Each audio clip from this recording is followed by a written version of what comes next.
నేను మనస్ఫూర్తిగా కోరుకునేది ఒకటే, మీ ఛానల్ నెంబర్ 1 ఛానల్ కాదు, టాప్ 1 ఛానల్ అవ్వాలి. Thank you sir. బికాస్ ఎందుకంటే అండి, మేము చాలా సార్లు ఇది ఇంచుమించు 4.5 years నుంచి మేము ఫైట్ చేస్తున్నాం. ఓకే. గత ప్రభుత్వం మీద ఫైట్ చేసాం.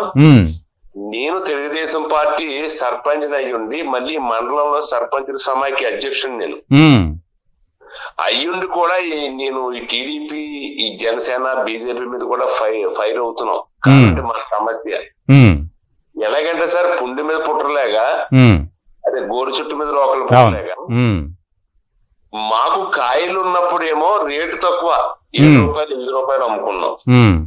ఈవేళ తోటలు చచ్చిపోయి అమ్ముకుందాం అంటే 25 రూపాయలు అమ్ముకుందంటే కొబ్బరికాయ లేదు.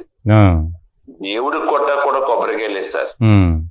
పోతే తోటలు పోయినాయి అనుకుంటే కూడా ఇల్లు కూడా పోయే పరిస్థితి వచ్చింది. నిన్న మా తోటి వండర్ఫుల్ జర్నీ చేశారు ఆయన. ప్రధాన లెక్క మీ టీం వారికి, మీకు, మీ అధినేతకి కూడా ప్రత్యేకించి ధన్యవాదాలు తెలుపుకున్నాం సార్. మేము మా 10 గ్రామాల జనాలు కూడా, రైతులు కూడా, ఇది ఒక రైతు సమస్య అనుకున్నారేమో కాదు సార్. ఈ సమస్య రైతు కూలీ, ఇంపు కార్మికుడు, ఒలుపు కార్మికుడు, ఎక్స్పోర్ట్ చేసేవాళ్ళు, కోర్ ఇండస్ట్రీలో 40 కోర్ ఇండస్ట్రీలో 1000 మంది పనిచేసేటువంటి ఉపాధి కోసమైనటువంటి కూలీలు ఇంతమంది నష్టపోయారు సార్. పేరుకి ప్రత్యక్షంగా రైతు ఒక్కడైతే పరోక్షంగా ఒక రైతుకు వచ్చి 60 మంది 70 మంది బ్రతికివారు సార్.